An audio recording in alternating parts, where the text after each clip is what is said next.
Pick that up, sweetheart." That is what Dr. Caldwell said 48 minutes before a Navy admiral's heart would stop beating on his operating table. St. Michael's Hospital in Houston hums with the familiar rhythm of fluorescent lights buzzing over linoleum floors, the sharp scent of antiseptic mixing with burnt cafeteria coffee. Laura Bennett moves through the ER like a shadow, 6 weeks into her tenure, her hands prepping full lines with a precision that seems incongruous with her junior status. The needle slides through skin with absolute confidence. No hesitation. No tremor. Just muscle memory doing what it has done for the last 12 years. When she closes her locker at the end of the night, her fingers linger on the worn leather of the combat boots wrapped in brown paper at the very bottom. The boots are old.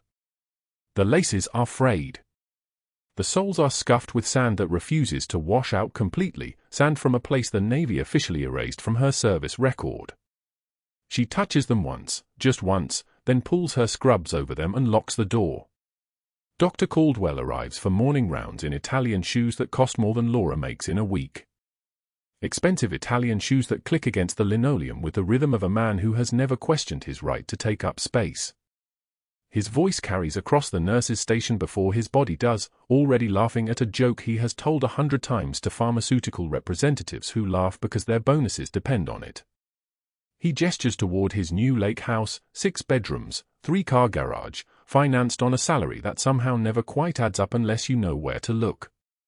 Unless you have been trained to see the inconsistencies. Laura watches him from the supply closet doorway, her face a mask of professional neutrality, restocking gauze packets with methodical precision. Her hands move with the same steady rhythm they have always moved with. Then his phone buzzes. He steps inside the supply closet, closing the door behind him.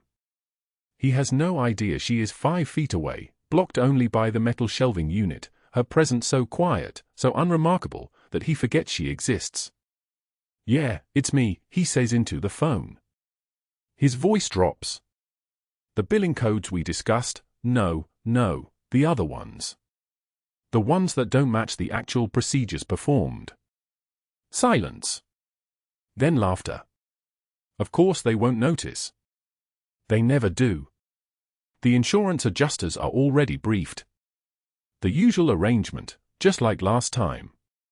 His voice becomes almost conversational.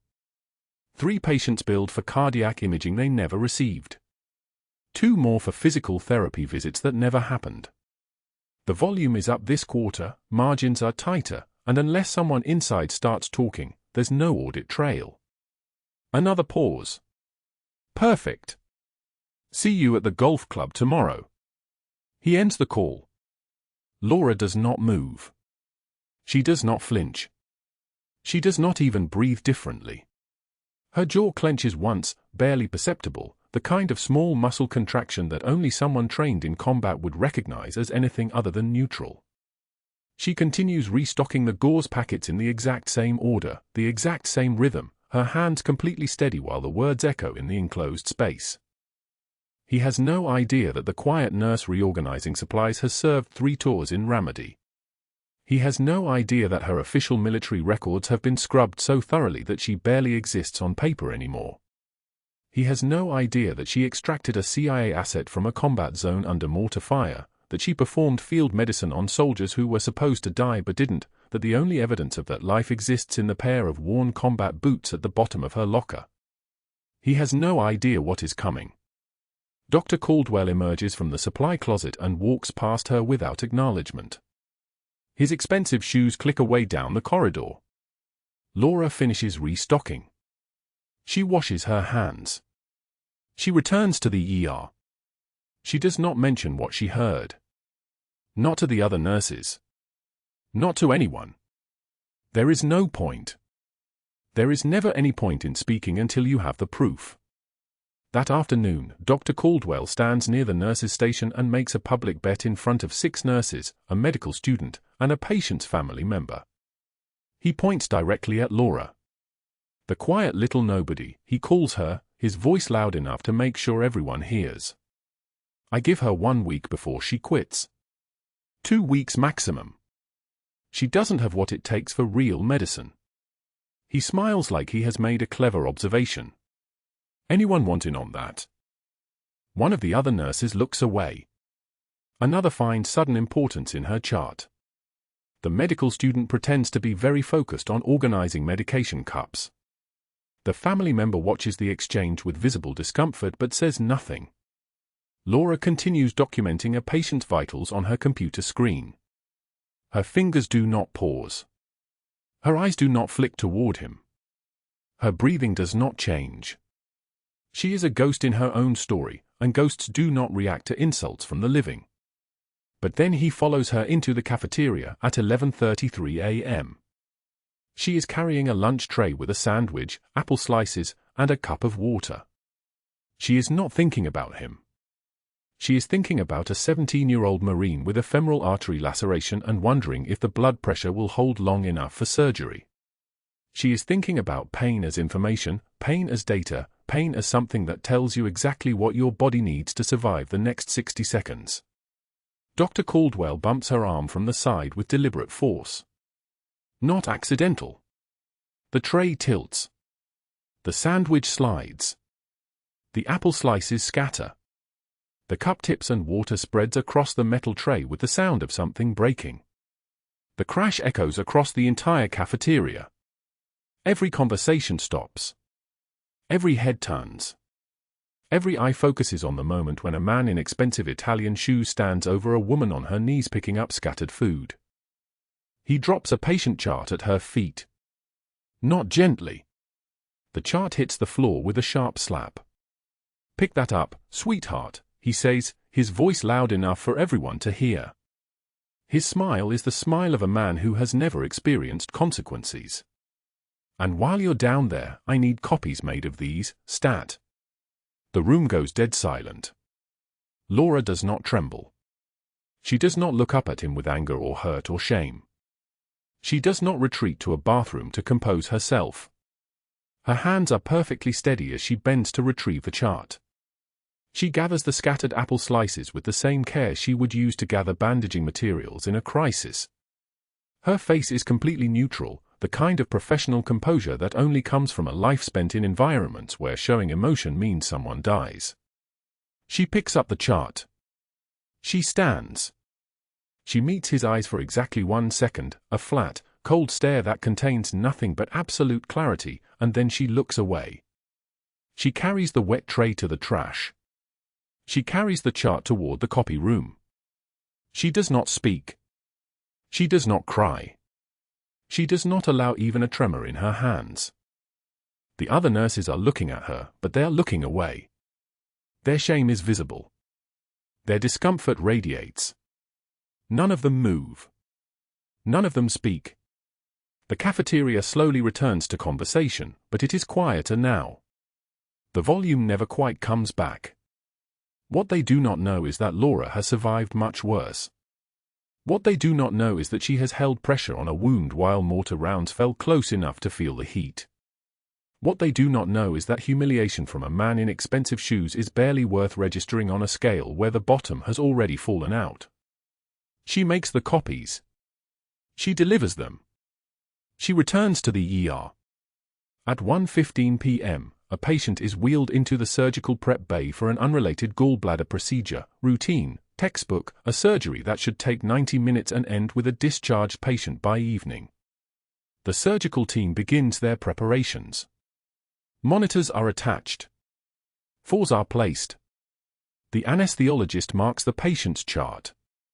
In the adjacent bay, a vascular repair is underway, and Laura is assisting, her hands moving with the kind of precision that belongs in a museum or a combat zone.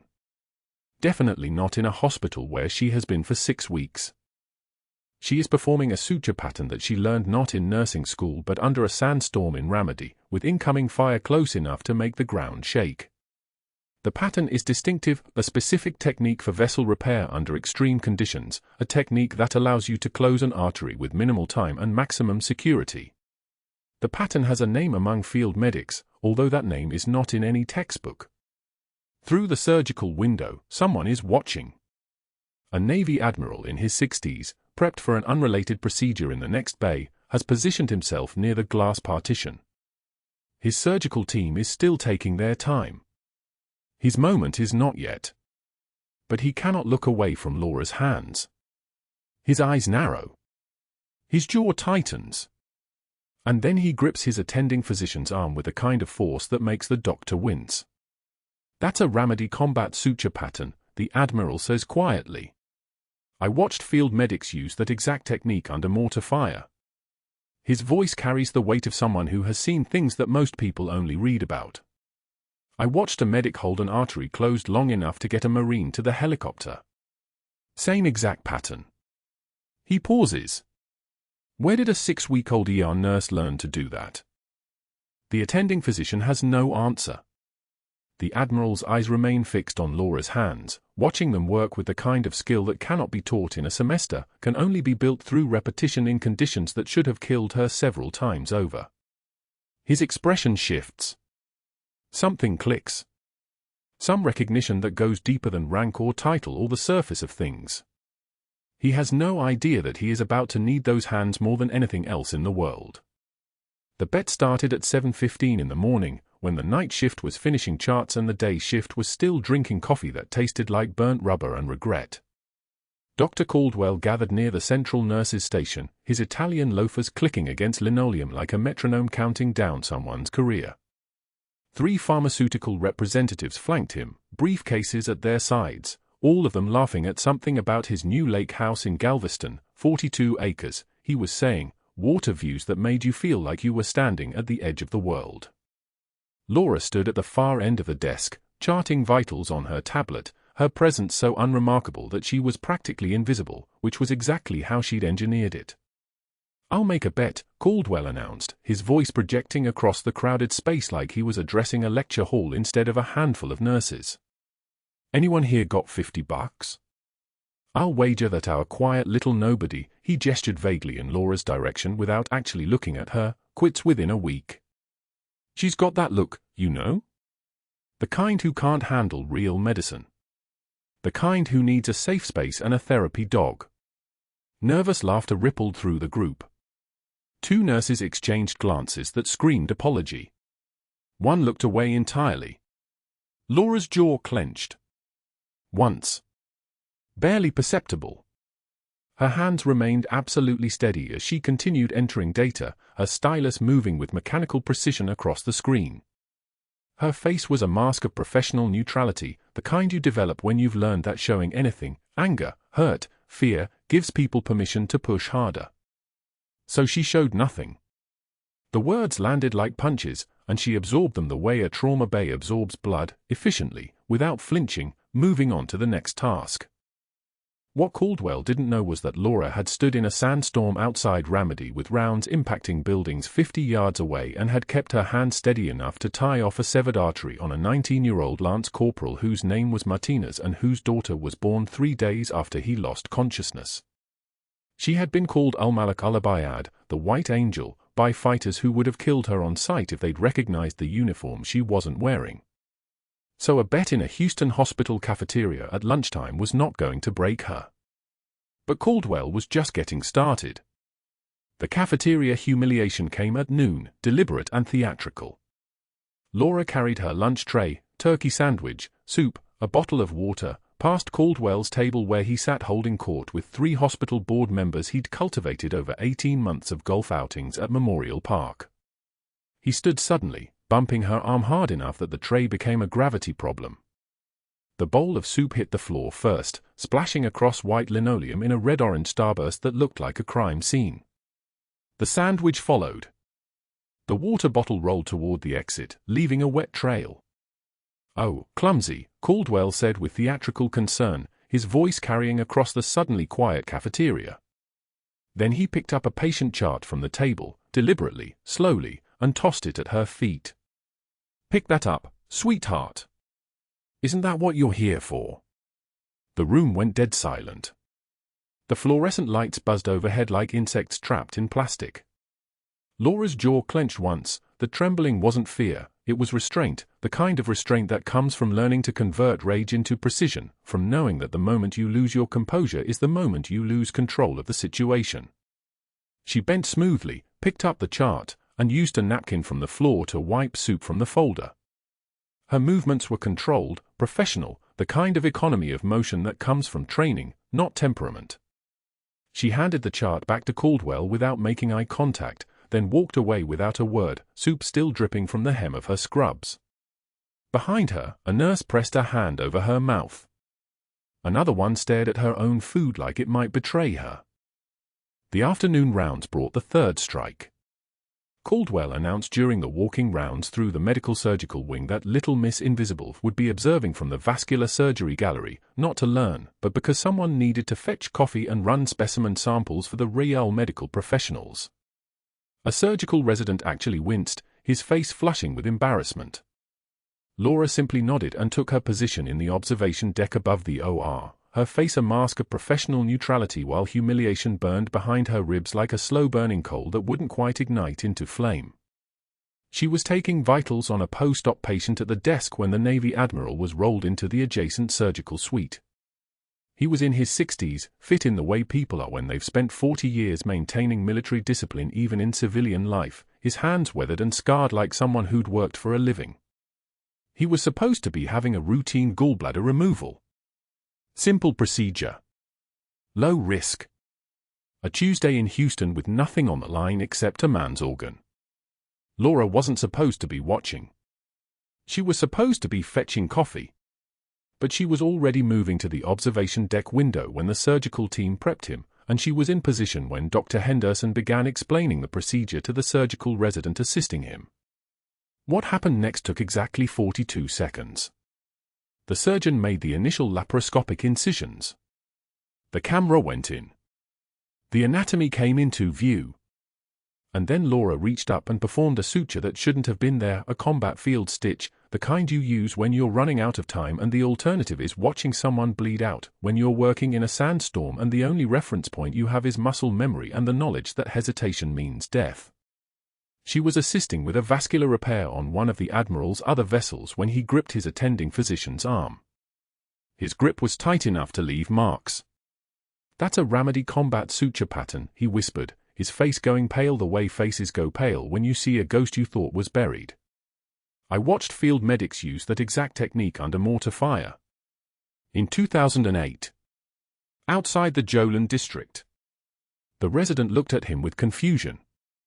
"Sir, that's just standard technique." "No," the Admiral said, his voice dropping lower. "No. That's not standard anywhere except under fire." He turned to look at the observation window. Laura stood perfectly still, aware that she'd just made a mistake, aware that she'd let muscle memory override caution, aware that someone who'd been in Ramadi in 2008 would recognize the signature of an emergency suture that only field medics develop. Aware that she'd been invisible for 6 weeks, and now, in 42 seconds, that invisibility had cracked. The Admiral was still looking at the observation window when the monitors started screaming. The monitors erupted like machine gun fire, 3 simultaneous alarms shrieking through the surgical suite in a discordant wail that made every head snap toward the Admiral's bay. His blood pressure numbers were collapsing in real time on the anesthesia screen, a free fall that stopped for no one. 90/60. 85/50. Dropping like a stone through dark water. "We're losing him," the anesthesiologist's voice cracked, high and thin. "Pressure's tanking. I'm not getting good oxygen sat either." The surgical resident froze, his hand still inside the open abdomen, his eyes locked on the monitor as if staring harder would make the numbers climb back up. Around him, 3 other nurses stood motionless, the circulating nurse, the scrub tech, the surgical assistant, all waiting for someone to tell them what to do, all hoping it wouldn't be them. Laura was at the door to the adjacent supply closet when the first alarm hit. She moved without thinking, the way you move when a mortar round lands close enough to feel the heat. The way your body knows before your brain catches up. She shouldered through the surgical suite's double doors and saw immediately what the resident's paralysis had missed. The Admiral's chest was rising and falling unevenly, his skin taking on the waxy grey-blue pallor of a man whose heart was drowning in its own fluid. Cardiac tamponade. Blood pooling in the pericardial sac, compressing the heart until it couldn't beat properly anymore. The nicked vessel during the gallbladder repair, tiny, surgical-grade mistake, the kind that killed people in rooms full of doctors who didn't know how to think. "I need an 18-gauge needle." Now.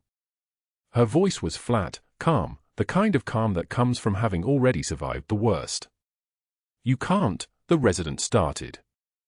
Laura was already moving to the equipment tray, her hands finding what they needed before her eyes had fully processed where it was. The needle. Sterile drapes.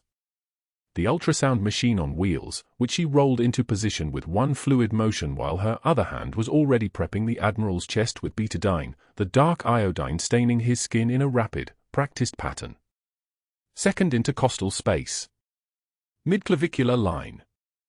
The anatomical landmarks lived in her muscle memory from a lifetime ago, from a sandstorm in Ramadi where a lance corporal named Santos had a sucking chest wound and no surgeon within 50 kilometers. Get me the ultrasound probe. Now. The resident still hadn't moved. Now, doctor. The authority in her voice, flat, metallic, the voice of someone used to being obeyed immediately, made him grab the probe like his hands had been shocked. Laura positioned the ultrasound transducer against the Admiral's ribs, her eye scanning for the characteristic black space around his heart where blood had pooled and trapped his cardiac function. There. 2 centimeters of fluid. Maybe more. His oxygen saturation was at 74% and falling like a barometer before a hurricane. The monitor showed a sinus rhythm, which meant his heart was still trying to beat, but the electrical signal meant nothing if there was no mechanical pump action beneath it. Blood pressure is 56/30, the anesthesiologist whispered, her hands shaking as she pushed medications. 56/30 was cardiac arrest in slow motion. The Admiral had maybe 90 seconds before his heart stopped fighting altogether. Laura's hands moved with the precision of someone who had done this procedure in worse conditions, in a Humvee without power, in a makeshift aid station with incoming fire, in the dark with only a red lens flashlight and the smell of diesel and blood. The 18-gauge needle found the space between ribs and slid through with the faintest resistance. She could feel the pop as it punctured the pericardial membrane, that tiny give that meant she was inside the sac now, inside the space that was killing him. A rush of dark blood flowed into the collecting syringe, thick and deep red, the color of old marinara sauce, the color that meant time was up. She drew back smoothly, steadily, and as the pressure released from around his heart, she felt the monitor's rhythm change. The wave on the screen strengthened. The electrical squiggle became a heartbeat again, became a pulse, became hope. Pressure climbing, the anesthesiologist said, wonder in her voice. 85/60. 90/65. O2 sat jumping. 91%. 94. Climbing.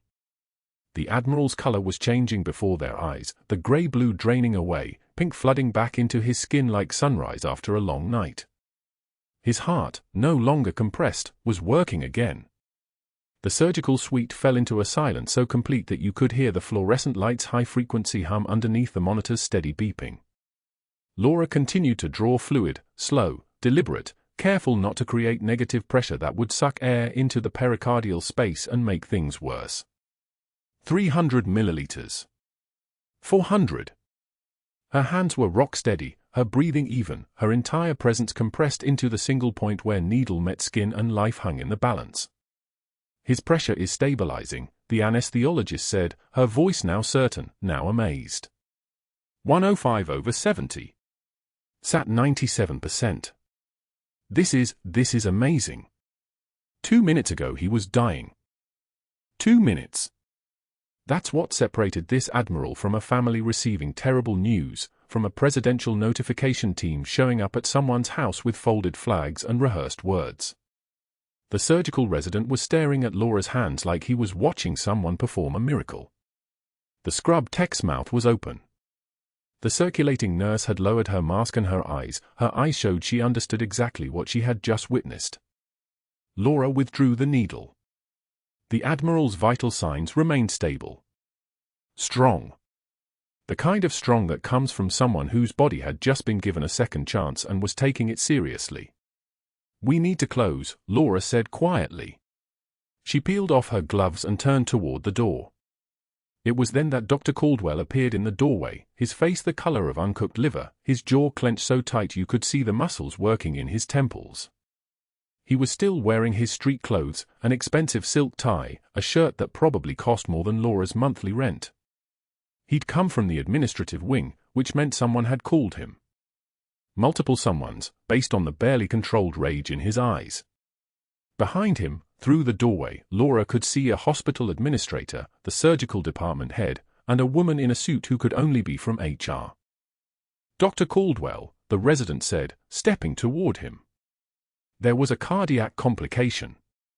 The nurse, she performed a pericardiocentesis and... I'm aware of what happened, Caldwell said, each word clipped sharp as a scalpel. His eyes never left Laura. We'll discuss this in my office. Now. All of you. Laura had already stripped off her gown. Her scrubs underneath were clean, unmarked by blood despite what had just occurred.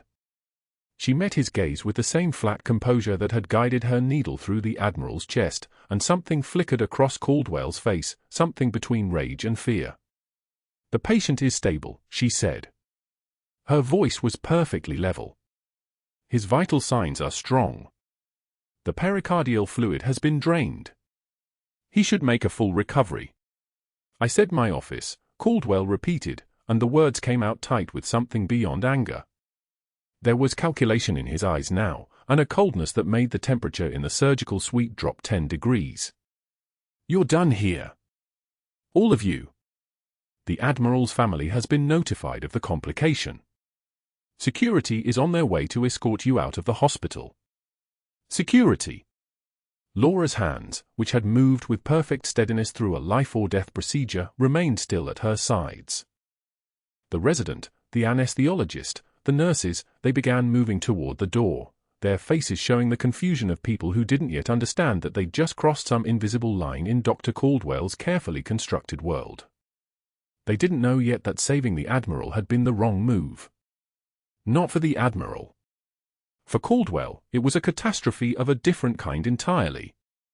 Dr. Caldwell arrived in the surgical wing like a predator sensing blood in the water.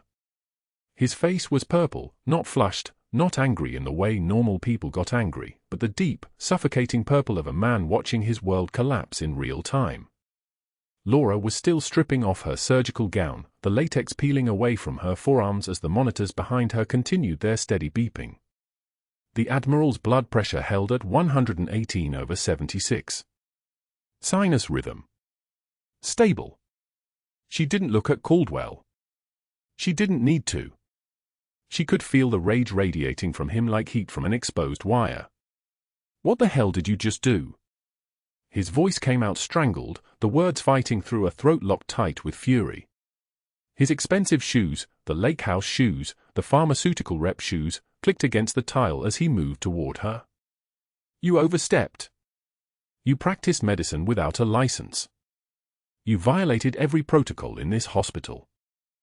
Laura folded the gown carefully, set it in the biohazard bin.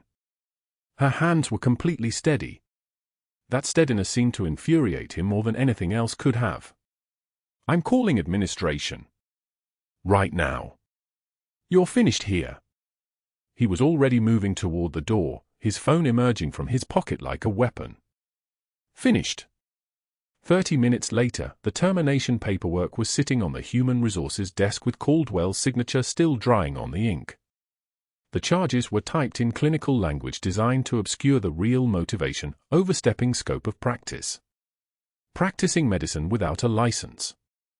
Gross insubordination. The words were damning enough. They didn't need to mention that she'd saved a man's life in front of witnesses, that she'd moved with the terrifying fluid precision of someone who'd done this exact procedure in a sandstorm with dying Marines at her feet. The paperwork told a different story, a story of a nurse who'd gotten above herself, who'd crossed a line that couldn't be uncrossed. But the paperwork was just the opening move. Caldwell, as he'd proved in every previous moment of his career, was strategically competent. He didn't just fire people.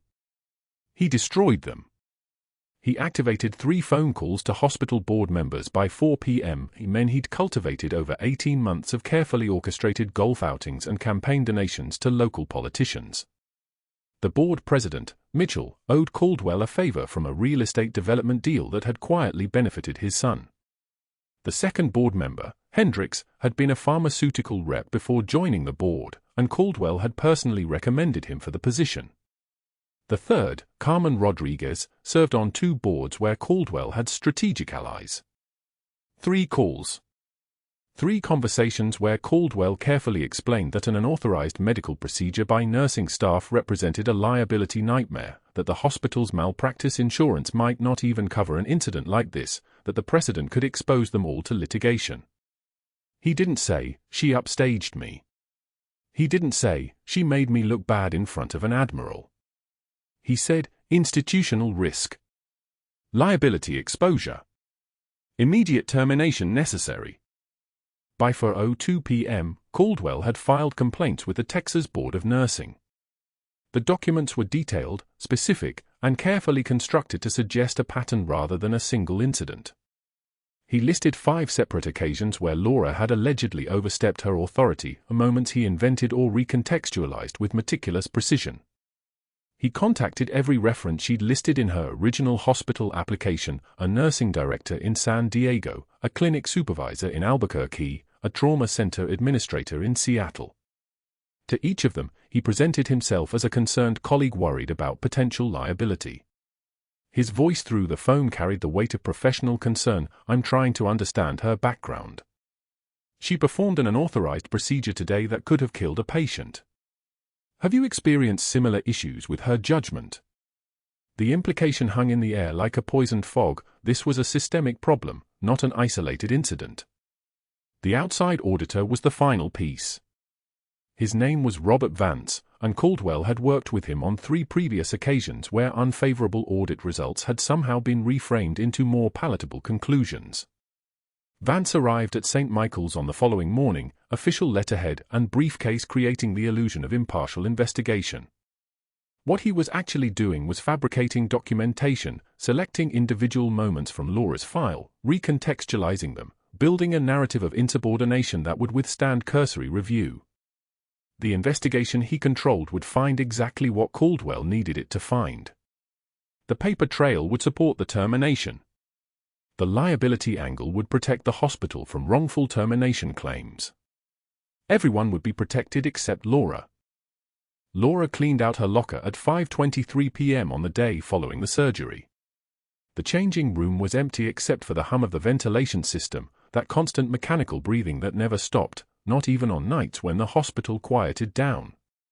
She moved methodically, folding scrubs, collecting her stethoscope from the hook where she'd hung it 6 weeks ago with the hope that this hospital, this city, this new identity might finally work.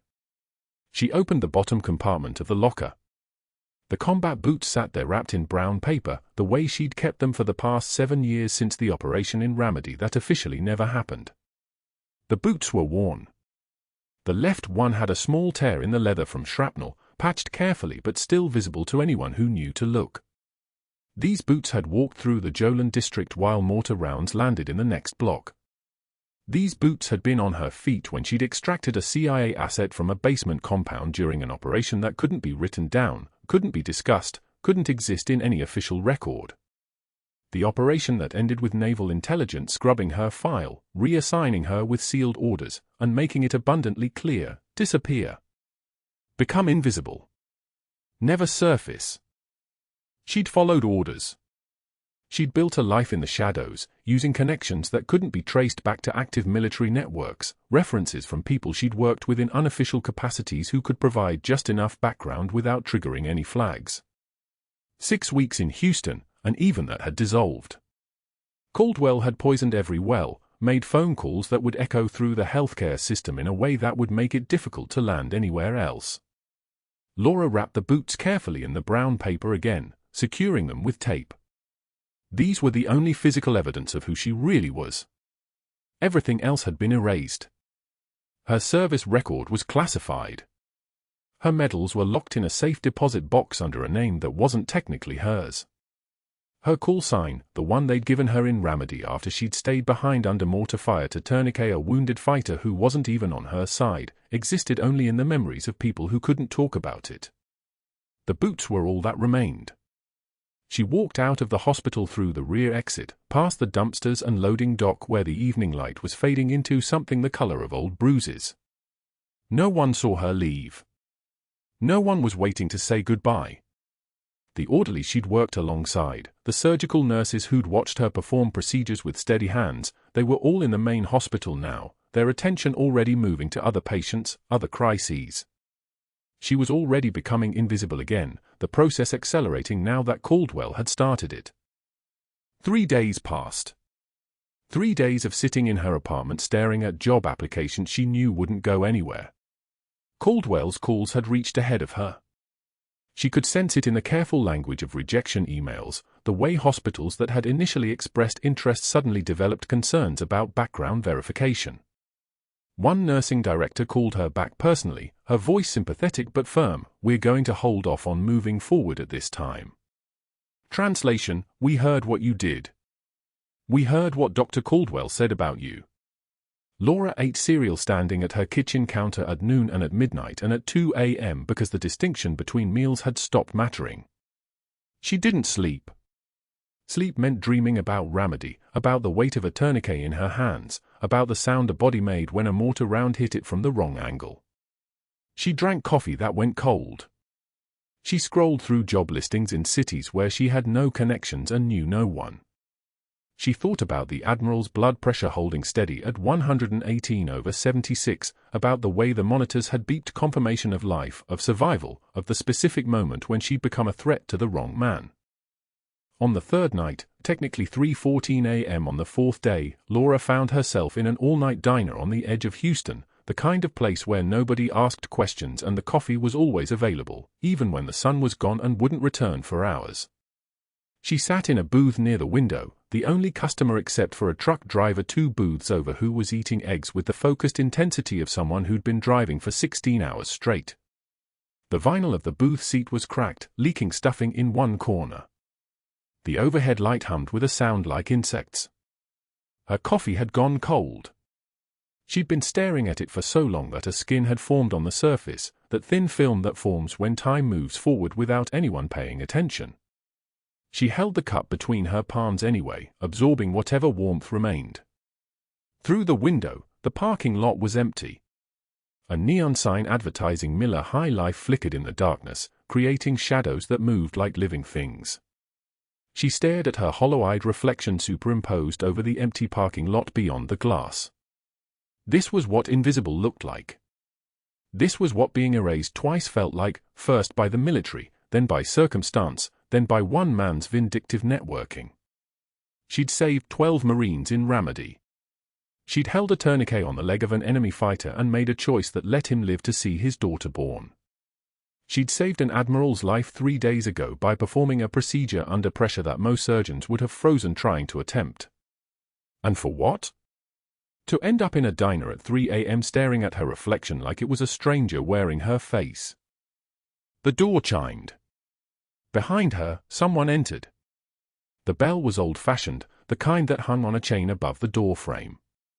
The sound was bright, incongruous in the quiet before dawn. Laura heard footsteps, not casual, not the shuffle of someone grabbing coffee to go. These were measured footsteps. Military footsteps. Boots on the diner floor, creating a cadence that meant intention. She saw him first in the window's reflection before she turned. A general in dress blues. Actual dress blues, the kind that didn't belong in a Houston diner at 3 a.m. His ribbons caught the light, rows of them, each one representing something classified, something significant. 2 armed forces honor guard members flanked him, their uniforms creating a barrier between the world and whoever this officer needed to protect or retrieve. The general walked to her booth. He didn't ask permission to sit. He didn't smile. He simply stood at the edge of the table, his posture ramrod straight, his eyes carrying the weight of someone who'd made decisions that ended wars and killed people and saved nations. He looked at her for exactly 3 seconds. "Master Chief," he said quietly. Just those 2 words. That was all. The general stood at her apartment door on the 3rd day, and Laura opened it in sweatpants to find him at attention in dress blues, 2 armed forces honor guard members flanking him like monuments. He didn't introduce himself. He didn't need to. His presence made the air pressure change, a weight that seemed to compress everything around him into stillness. Behind him, a black sedan waited on the street, engine running. "Master Chief," he said. For words. Not a question. Laura's jaw tightened once, barely perceptible. She'd spent 6 weeks erasing herself, and now this man had found her in her kitchen with yesterday's coffee going cold on the counter. "Sir," she said quietly. "Your Admiral is awake. He's asking for you." That was all. No explanation of how they'd found her address, no discussion of the classified files that had been unlocked, no mention of the 3 officers at Naval Intelligence who'd gone pale when one name crossed their desk. The drive to St. Michael's took 14 minutes. Laura sat in the back seat between the honor guard members, her hand steady in her lap. The boots were still in her locker. She'd considered taking them, then decided against it. Better to leave them. Better to leave everything. But the general had other ideas. The main lobby of St. Michael's at 9:15 in the morning held exactly 43 people. Laura had learned to count crowds the way she'd learned to count heartbeats, habitually, without thinking. Physicians in white coats. Nurses changing shifts. 2 security guards. A custodian pushing a floor buffer that made a low mechanical hum beneath everything else. Dr. Caldwell stood near the information desk, his hand on his phone, his expensive shoes catching the fluorescent light. He'd been summoned 30 minutes ago, told there was a commendation ceremony, told to wear his jacket. His face showed anticipation. Pride. The look of a man who believed his universe still orbited him. The general walked directly to the center of the lobby. His aide carried a classified folder, red stripe across the front, the kind of document that made ordinary people's eyes slide away from it. Caldwell smiled. Started toward the general with his hand extended. The elderly security guard, the Vietnam veteran who'd watched Caldwell mock Laura in the cafeteria, stepped forward first. His name tag read Marcus Webb, Security, 1968 to 1973, 101st Airborne.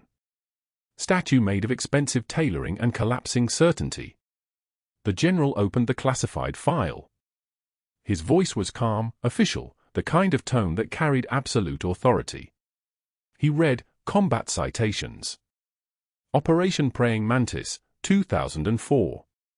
Extraction of intelligence asset under small arms fire and mortar attack. 14 Marines extracted. 0 casualties. He turned the page. Operation Dark Sunrise, 2006. Ramadi Sector. Field treatment of 47 casualties in forward operating base without conventional medical supply. Improvised triage and surgical stabilization. 39 returns to duty. 8 medevaced alive who would have died in field. The general's eyes lifted from the document. Your records were erased. On orders. Because the operations you participated in officially never happened. Because the CIA asset you carried out of Ramadi under fire had to disappear. And because you were instructed to disappear with her. Laura's hands hadn't moved. Her face remained exactly as it had been for 6 weeks, a mask of professional neutrality, so perfectly maintained that it had become a second skin. But her breathing had changed. Barely. A fraction deeper. The orders have been reversed, the general said. The Admiral's investigation into who saved his life has restored your records. Everything that was redacted is being declassified. He paused. Then he lowered himself to one knee in the middle of the lobby of St. Michael's Hospital. His uniform creased against his thigh.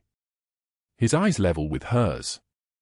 Every veteran in the building, the security guard, an orderly who'd served in Desert Storm, a nurse who'd done a tour in Germany, dropped to one knee simultaneously. A synchronized movement that looked choreographed but wasn't. It was instinct. Respect. The recognition of rank that transcended any hospital hierarchy. Caldwell stood alone. His expensive shoes suddenly looked ridiculous. The hospital CEO stepped forward, his voice tight with controlled fury. Not directed at Laura. Never at Laura. Dr. Caldwell. The investigation you initiated into Ms. Bennett's conduct has been completed. The federal auditors you recommended found several discrepancies. Caldwell's face had gone the color of wet ash. The CEO continued, holding up a second folder. This one wasn't classified. This one was devastation in organized paperwork.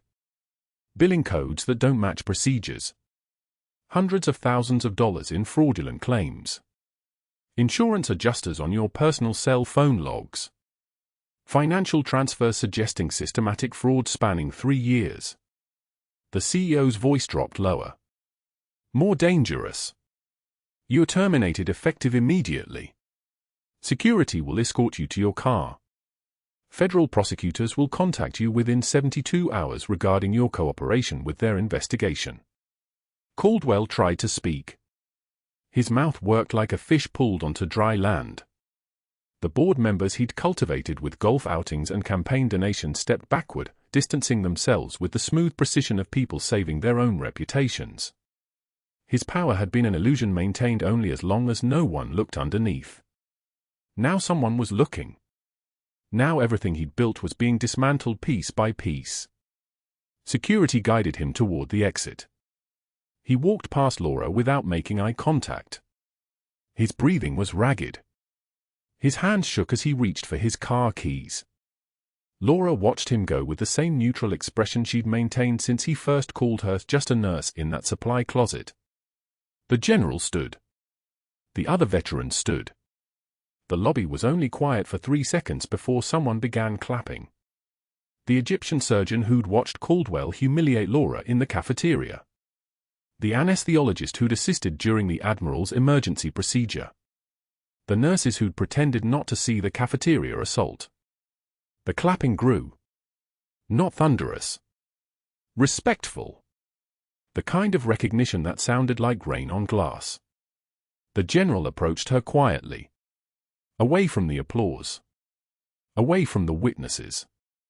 His aide had retreated. They stood alone in the periphery of chaos. The Admiral insisted on knowing who saved him, the general said.